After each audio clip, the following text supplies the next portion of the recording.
How's it going, guys? We are back with another video here, and this video is going to be how to get started in NHL 23 hot. All right, so basically, obviously I'm not on NHL 23 today, but this video will apply when NHL 23 does come out. I mean, it's still Hockey Ultimate Team regardless, and I'm sure we'll have similar things going on in Hockey Ultimate Team. All right, so if you guys do enjoy this video, if it helps you, make sure you leave a like and subscribe it and share it around. I would appreciate it a lot, but let's get into it right now. All right, so you load NHL 23, you see the Hockey Ultimate Team screen right there. You want to click on that. You're going to start your hot team. You'll get your starter pack. We don't really know if there's going to be an X Factor in that again. If you do, well, that's great. You have a little X Factor card to get yourself started up, a guy to potentially upgrade, so that could be very useful. But you're in Hockey Ultimate Team right now, and let's just go over the basics, okay? What you want to do, say it's day one of NHL 23, October 11th, you got the X Factor edition. All right, you're going to open your pre-order packs as well. That's very crucial.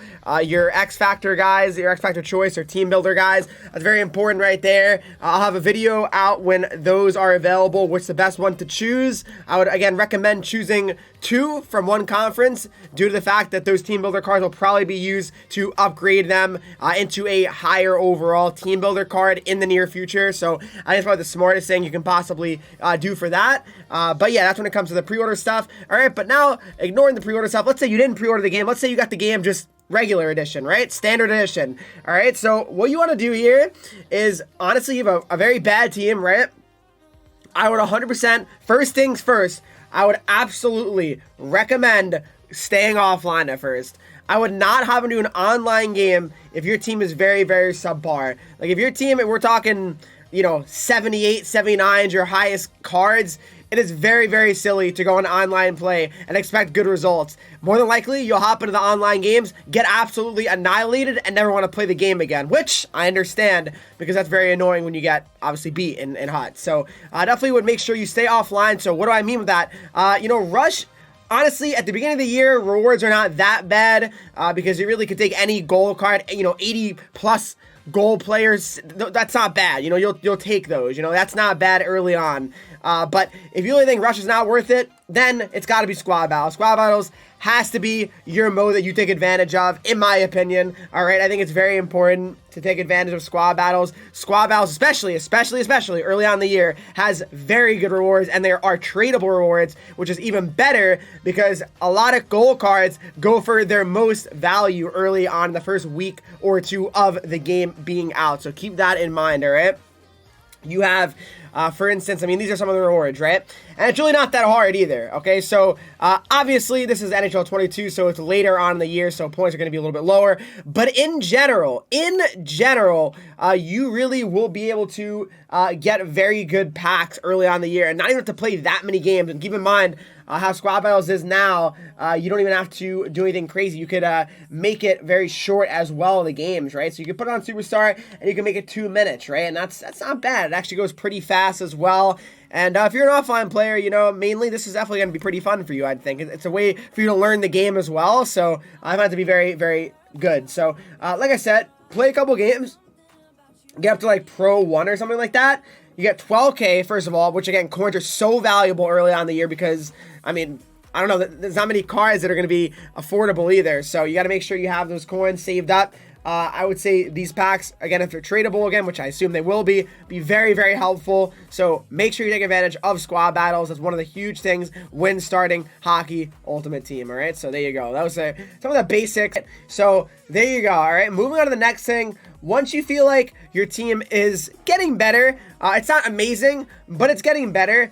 Avoid HUT Champ still, I would say, until you're very confident with your team. You feel like it's not very behind everybody else. Of course, there's always going to be pay-to-win teams that are going to be better than your team. There's nothing you can do about that. People just spend their money. They get the best team day 1, day 2. It's just how it is, right? You can't control what people spend their money on, which is all good, of course. But then you want to definitely focus on HUT Rivals. Rivals has the best rewards in the game, in reality. If you do compete in Rivals, there is just so many just good packs, right? Even if you're in like D10, it's pretty good. It's pretty good, honestly. So I would say Rivals is so important, and especially if you're a free-to-play player, take Untradeable.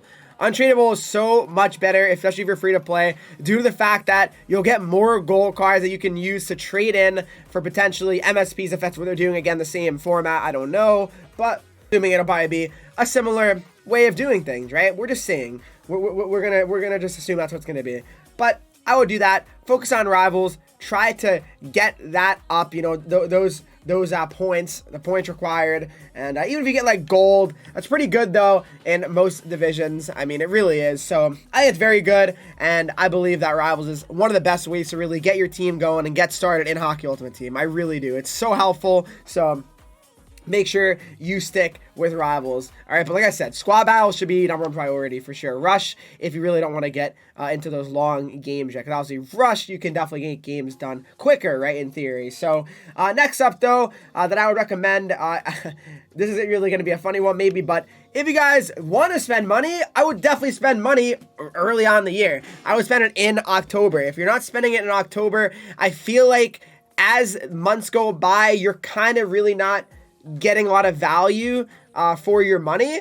If you spend money on day one, you're gonna get value. You know what I mean? Like, you're gonna get coins. Even if you don't get like the high, you know, McDavid, you don't get the Crosby and the McKinnon, you'll get guys that are gonna be sellable that'll be worth coins. So that's very important to know as well. So I would definitely consider that as well, guys, that the potential of just getting great value when you spend money on packs early on in the year is good. So that's one thing I'd say. If you do plan on spending money, even if it's $25, $50, I'd spend it early on in the year. And again, if you pre-ordered it, I believe you get 4,000 NHL points, whatever it is, 5,000. I don't know what it exactly is.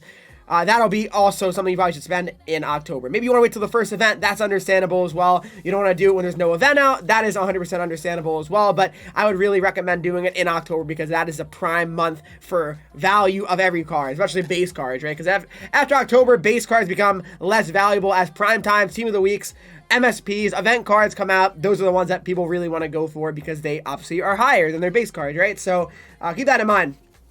Next up, when it comes to HUT, you know, I would say you want to definitely have a few X Factor cards.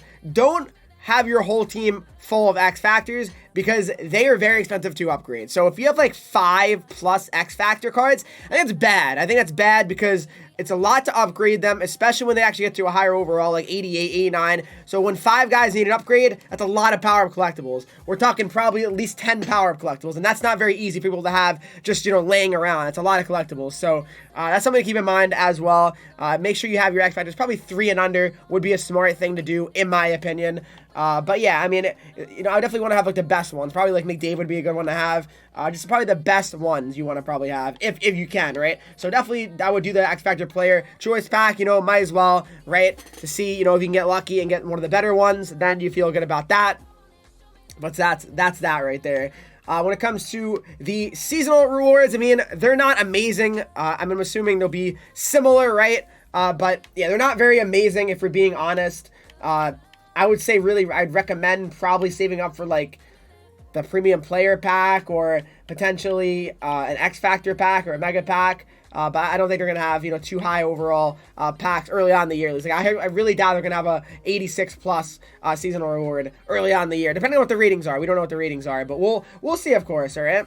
We'll see what EA decides to do with that. HUT Champs, I mean, that's the last thing. I mean, pretty much, if you guys really, really want to get into it, you know, getting HUT going, I mean, yeah, I mean, Champs could be a decent idea. But it's very hard. I mean, it's very hard. If you're just getting started, I probably wouldn't recommend it. Yes, you could do offline challenges as well. I'm not completely ignoring offline challenges. I just feel like challenges are definitely pretty tedious and really not rewarding. So unless they're different in 23, I wouldn't go after them. But if they are more rewarding in 23, it's something to keep an eye on, obviously. But unless you're doing the Superstar challenges, and like I said, they're not very easy. They're on Superstar. You gotta do some pretty insane things. This one's not that hard, but it's just more so playing through it, right? 2-minute periods, 2 minutes, 2 minutes. Like, that is kind of slow, you know what I mean? Like, that's the only thing about this. And Superstar, right? So some of them can be a little bit tough. Like, this one's kind of a little bit challenging. Maximum 9 shots against. It just depends. It depends. I mean, like I said, some of these are not that bad. If you really want to get started early on and you want to worry about getting coins, it could be a pretty good idea to potentially go after the challenges to get some coins early on, right? To, you know, just stack them up. But I would say not 100% you should be prioritizing challenges. I would say you know, to get instant cards and feel instant like your team is getting better, rivals, squad battles. Make sure, really squad battles I'd say is probably number one though, for sure. When you first get started, because your team is not going to be good enough after you open up your starter pack. Absolutely not. Not even a question, all right? So sets as well. I mean, it's tough. I mean, you're not going to probably want to do re-rolls because you want to obviously build up your collection and not trade in like 82s for potentially 81s. It's kind of silly. So we'll see what they do with that. But yeah, that's pretty much all I got for now. I know it's going to be saying, oh, but this is nothing. How do we know if 23 is going to be like? We don't. But again, I made a video like this last year and it applied to 22. And I assume it did apply for 23 again. So if you guys did enjoy this video, make sure you leave a like, subscribe to the channel here, follow me on Twitch, Henreek, Instagram, Twitter, TikTok, Henreek with 3 E's, and join Discord to talk to me, follow, subscribe to the channel, and I'll see you in the next video.